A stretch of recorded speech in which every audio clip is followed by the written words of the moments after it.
ஒரு மலைக்கிராமத்தில் தனியாக வாழ்ந்த ஒரு வயதான மரவேலையாளர் தினமும் தன் வீட்டருகே இருந்த முருங்கை மரத்திலிருந்து இலைகளை பறித்து வாழ்ந்தான்.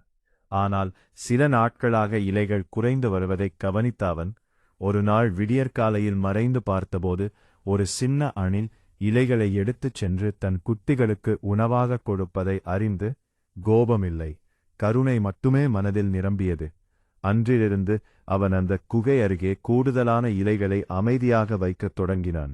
ஒருநாள் கனமழையில் குகை இடிந்து விழப்போகும் தருணத்தில் அவன் ஓடி வந்து அணிலும் அதன் பொட்டிகளையும் தன் குடிசையில் பாதுகாப்பாக வைத்துக் கொண்டான். நாட்கள் கடந்தன, குட்டிகள் வளர்ந்தன, மழை நின்றதும் அவை மீண்டும் காட்டுக்குள் ஓடிச் சென்றன. அந்த இரவு மட்டும் மரவேலையாளர் தனியாக அமர்ந்து கண்களில் கண்ணீருடன் நினைத்தான், உயிர்களை காப்பாற்ற பெரிய காரியம் வேண்டாம், கொஞ்சம் மனம் இருந்தாலே போதும். இதை பார்த்து யாரையும் பாராட்டி வேண்டாம், பகிர வேண்டாம், நம்பினால் போதும்.